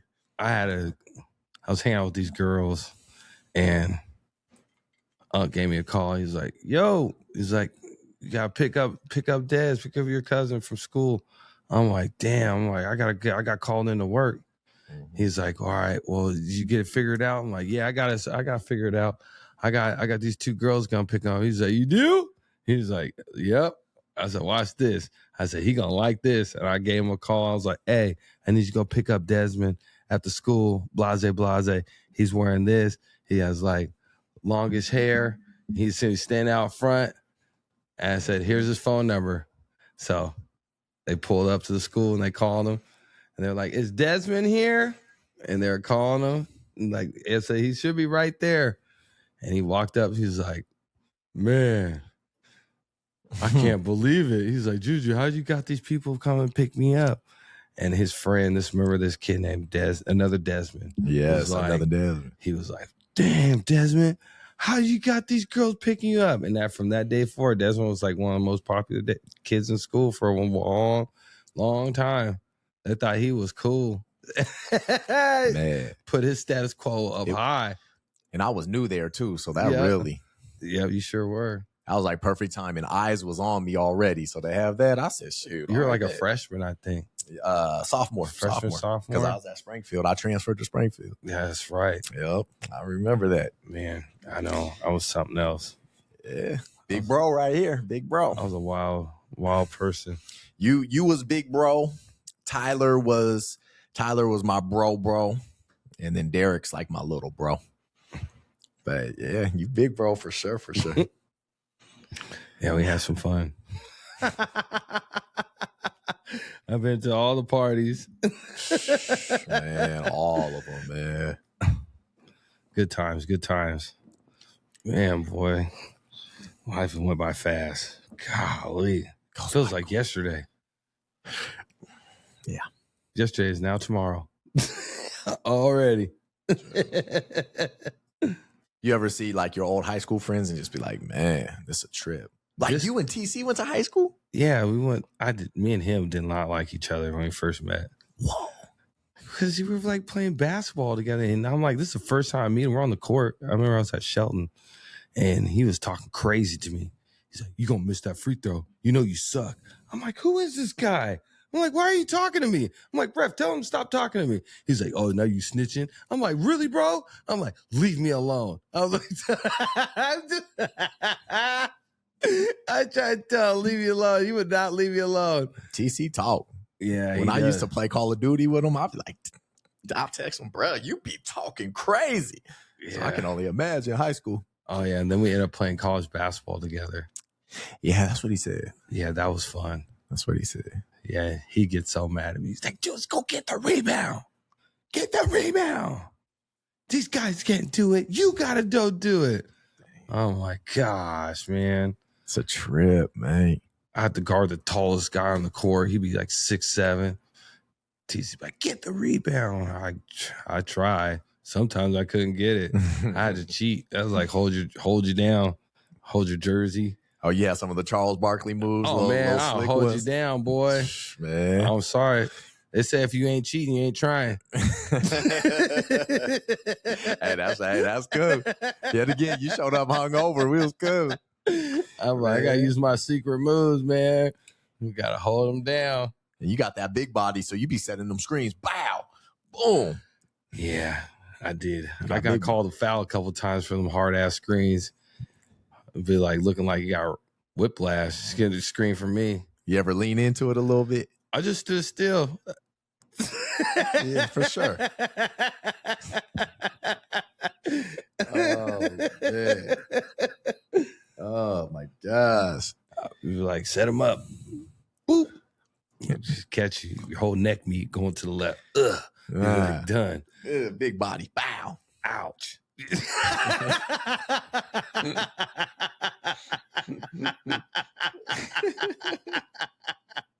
Oh man. Ju, diving in some more. How you and your parents' relationship? Honestly, it's been great. It's been great. It's been great. That's good. I was saying, I wasn't like the easiest child growing up, but honestly, like now, since I've learned to, now I'm on the other side of the spectrum of being a parent. I have a different appreciation for being a parent and my parents because I'm dealing with other things. So it's like, now I'm like, I see. I wish I would have saw it earlier, but I didn't. But, here I am. You live and you learn. Do you think they always got it right with you? I can't say that. I can't speak for that because you got to understand, like, being a parent is a learned process. So you got to remember, this is the first time them being a parent. So there's nobody to judge for that, I had to think about that with myself because I failed. I've failed miserably at times. But the only thing that I could say is learning from your mistakes.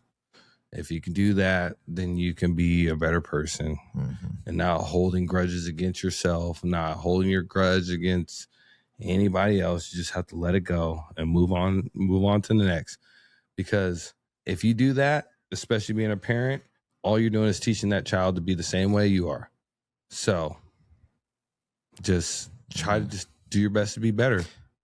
I always say our parents did their job. They raised us.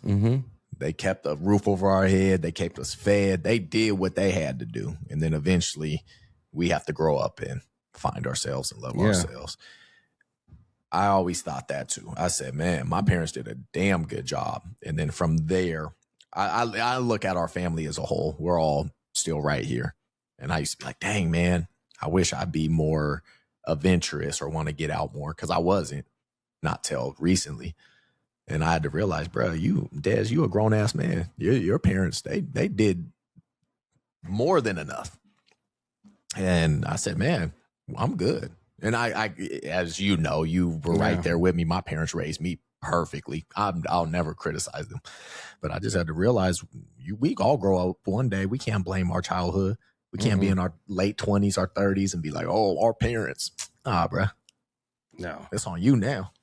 Yeah, I mean, their main objective for your parents is just to bring you into this world, right? Everything after is just learn behavior, and whatever you decide to, whatever path you choose, there's like this world has a million paths you can choose. All right, and we're gonna all start on the same. We start the same.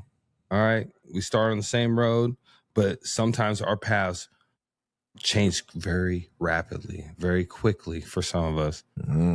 We just all at this beginning starting line. It's the best way of looking at it. Talk to them. And then as soon as we're off to the races, that first step or that first crawl, some people didn't make it as far as some others did, but that path, it gets real crazy. You can take it so many different ways, so just be aware your path is your path, and the way that you get out of it is really up to you sometimes. Facts.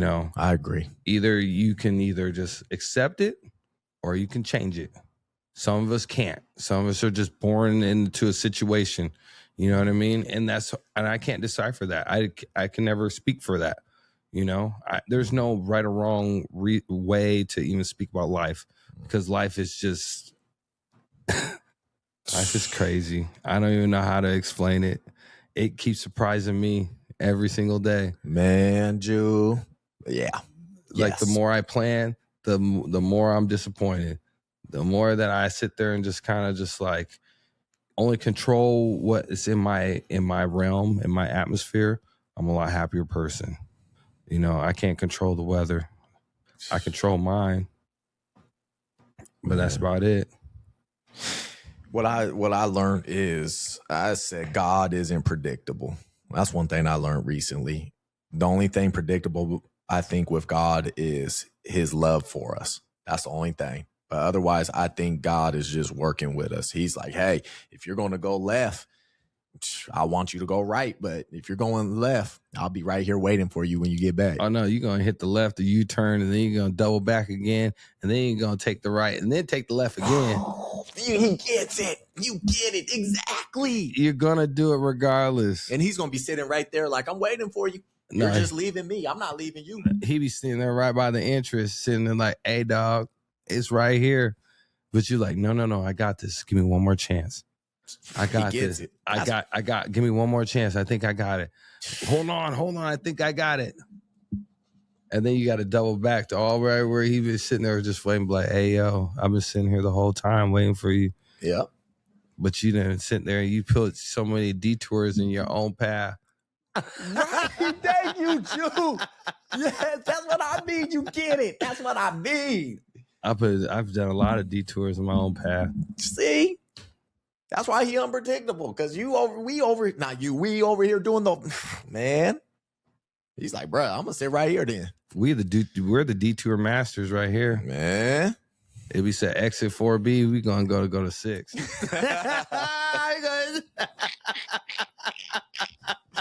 Dude, crazy, man.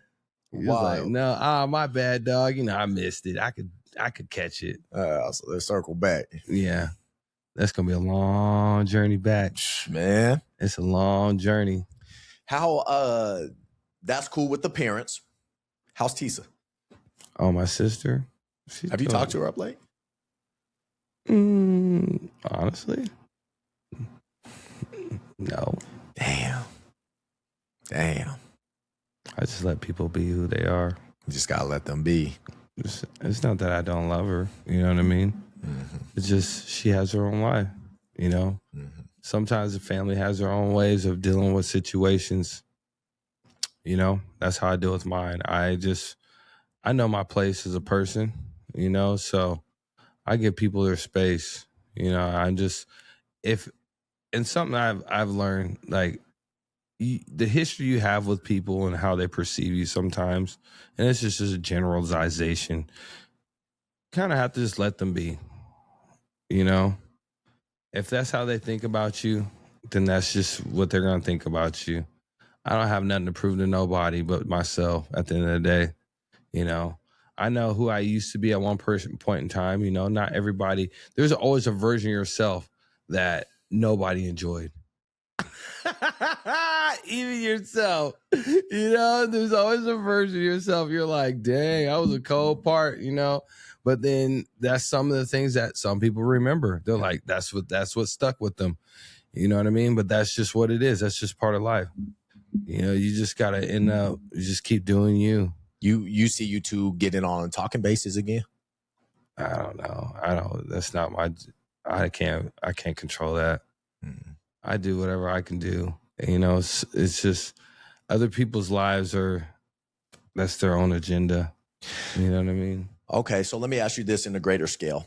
You're one of our oldest cousin out of what, 35 of us, 37? There's more than that. Well, out of the 9. Oh. Out of the 9. There's like. What? Rest in peace to a couple of them. But. Yeah. There's like, again. You right up there though. You little Bill. I'm the second oldest out of like over like almost 40 grand. He's the second oldest over 40. There's a lot of us. It's like almost like 40 of us all together. So in a grander scale, I'm going to loop myself into it. I'm going to loop all your cousins into it. Ju, what is a whole? What are we missing is a family? Why is it taking it so long for me and you to have a conversation? Why is it taking so long for all of us family to sit down and just conversate? Everybody's busy. Everybody has their own lives at this point. That's how I look at it. But is that right? I can't say it's right or wrong. Everybody has their own prerogative.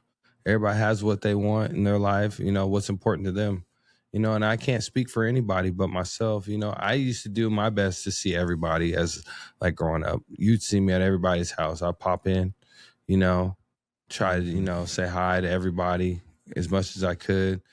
But then as time goes on, you know, people are like, they're building families within their own families. Like their children are having children now. Yeah. You know, people have moved on. People have left. And so on. A lot of people stop talking. Other careers have like taken off where everybody just has their own thing going, you know? And like me, for instance, I have my own kids, my own family, my own situations, my own work stuff going on. So I feel like a lot of us are too busy. We don't make the time anymore. But if you want to make the time, you will, you know? But there's just like, I just feel like everybody's too busy, too opinionated, have their own little situations going on. So keyword you said, I'm gonna jump in with you. If you want to make the time, so we don't want to. Yeah, if you want to make the time, you'll make the time. You know, if you want to build relationships, you're going to build a relationship. If you want to fix something, even if there's like, it's like another good example of like the turmoil that happens, like if you're upset with somebody. Again, I go back to, you don't win a prize for being the meanest person in the room. You know, there's certain situations that arise and people hold grudges or whatever the case may be, you know, like, you know, with certain relationships that I have, you know, certain people look at me in a certain light from my past. And so that's how they want to perceive me. But I'm not that person. This is a good rule of thumb. If you're not changing every day, then what are you doing? Yeah. If you're not challenging yourself every day, what are you doing? You can't be the same person every single day. You can't even replicate the same person. You're always evolving. You always have to be changing. You know, that's how you grow. Not everybody wants to grow. A lot of people want to be stagnant. As they say, they're stuck in their ways, or they just want to be, or they use the excuse, I'm just like this because I'm old. I'm like this because this is how I feel.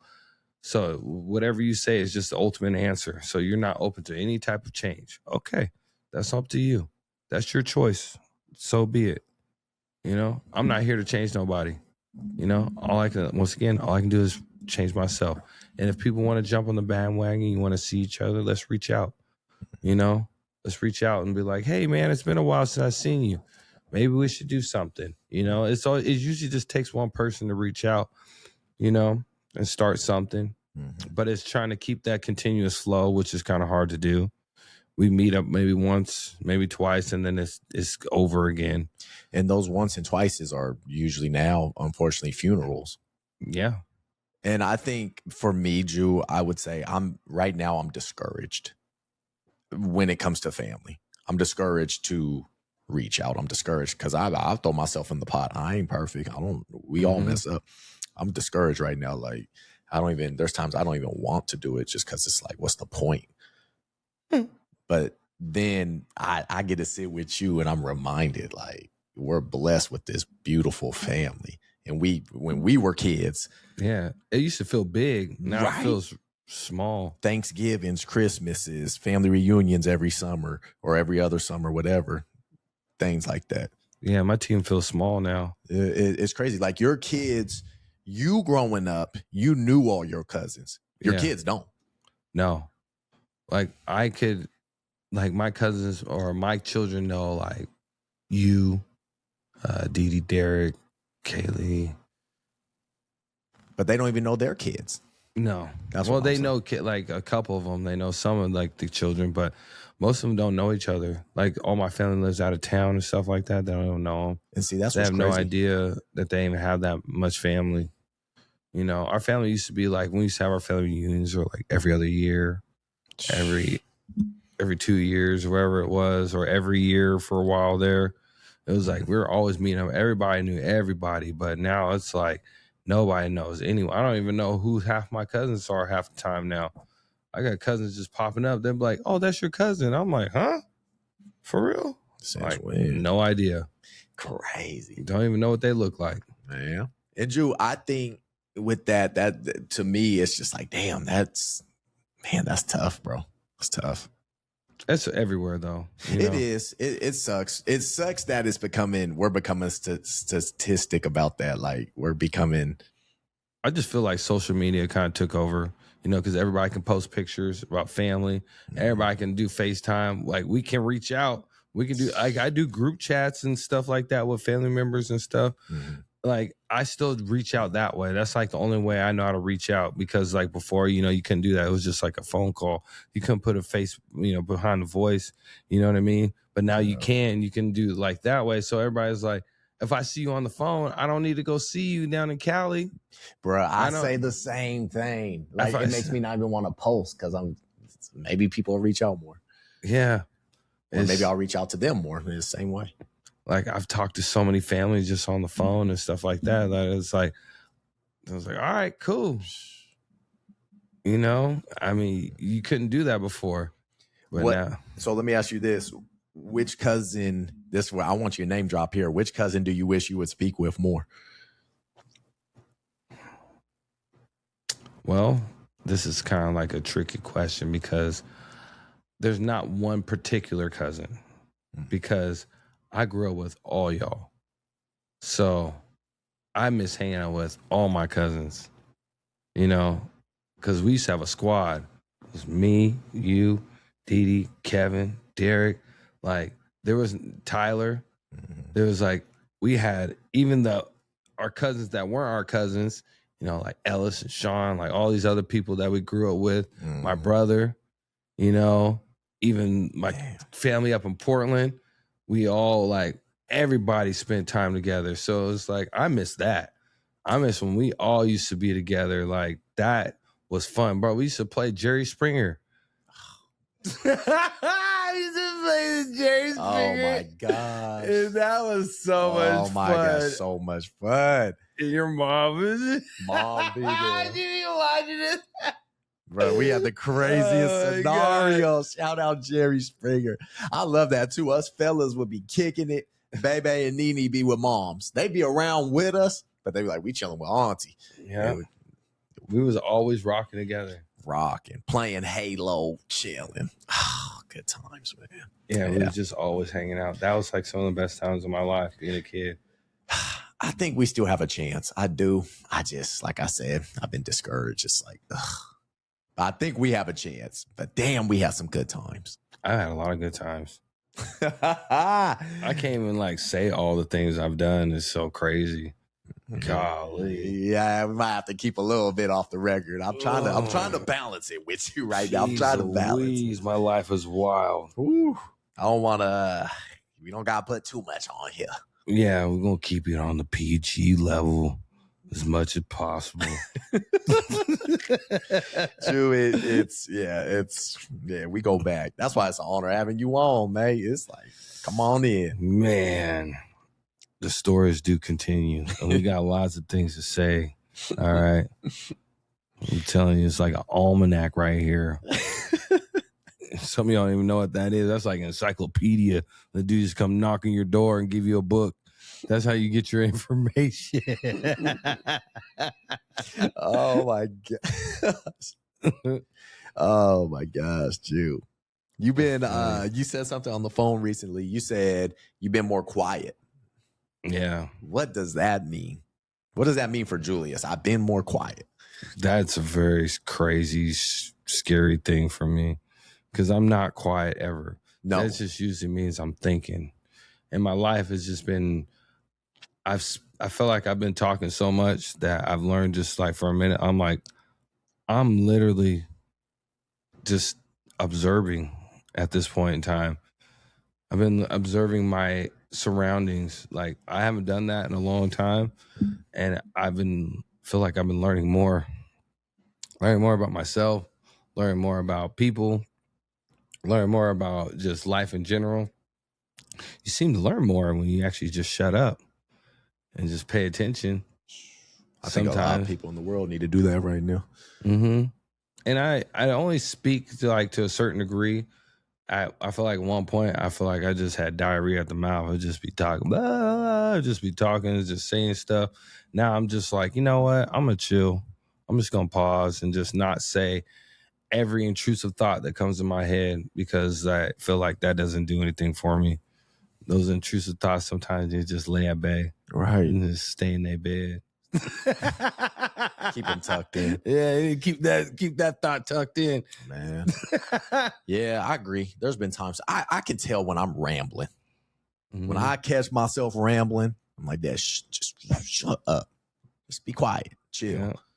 And the more I do that, cuzzo, I learn a lot. Someone said to me, they said, listen to many, speak to few. I was like, damn. Facts. Shoot, I be trying to listen to few. Some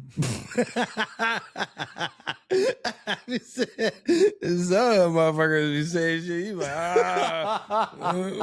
why are you talking? Like, go away. I'm sorry.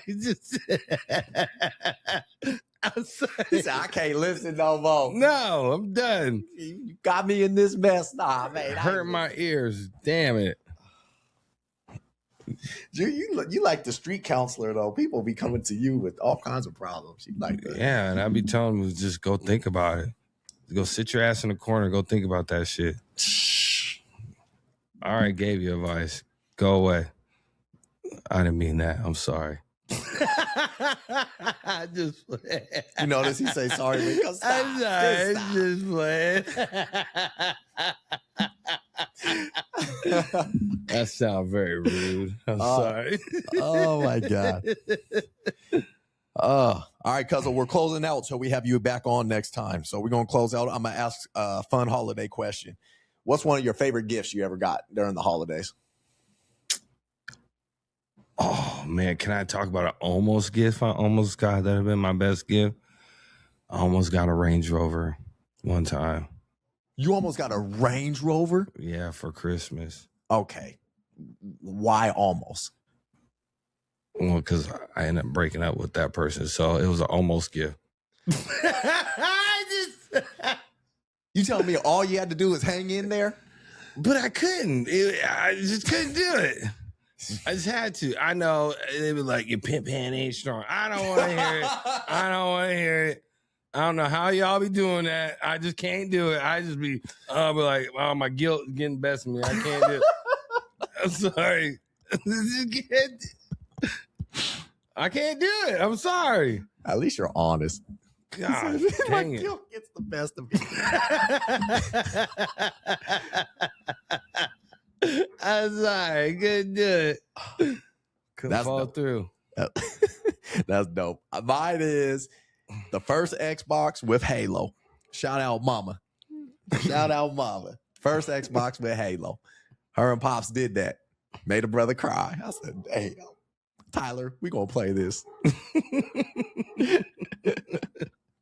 Oh my gosh. Okay. Next question. Top 3 Christmas movies for you. Oh, so one that I just recently watched was Violent Night. That was a really good one. Okay. I don't know if that's really a good Christmas movie, but it was pretty. Santa was whooping ass. I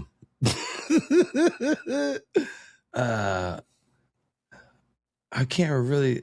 Home Alone, always. Home Alone. Shout out Macaulay Culkin. Home Alone was always like, we used to watch that at grandma's house. Mm-hmm. My dad used to love that part. Dude get electrocuted. He just, VHS. Man, he just be singing like a bird. And then I'm gonna give you this other Christmas movie. We're gonna go with next Friday. Hey, respect. Respect.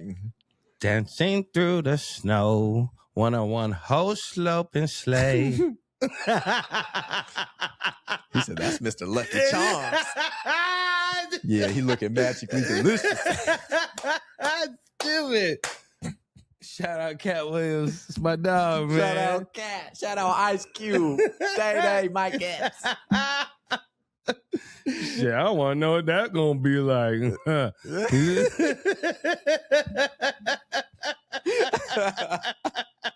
Look like you about to tell on somebody right now. Man, I'm telling you, boy. Oh, that was I love that movie, man. Bruh. Dude, love that. It was a great Christmas movie for me. I love that movie. Where were you when he was beating my ass with that tree? Man, he said, man, I was sitting there around the corner, you know what I'm saying? Just he forgot.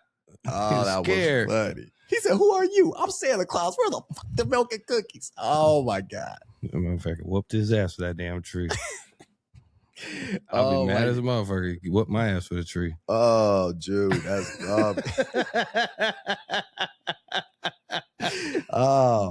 any shout outs you want to give before we close out? Just gonna give a little shout out to my beautiful children, my wonderful lady. She's amazing. She's beautiful. My family, my cousin right here. Bring me on GT. What up, world? You're going to hear from me again. I got a lot of little things I could say. But, once again, live your life. Be your best you. At the end of the day, you have to live with you. All right? Love yourself. Be yourself. One love. And hit number 2, mama, real quick. I want to tell you, man to man, in the safe space, this is a business I formed. This is a safe space that I formed. I made this for all of us. I'm just saying this from me to you. I love you. I appreciate you, and I thank you for everything. Even the days you piss me off. Sorry. Even the days. But I'm dead ass. I love this. Love you, G. I love you. I want us, we go further together. And I don't want us to leave this garage, this studio, and then just poof.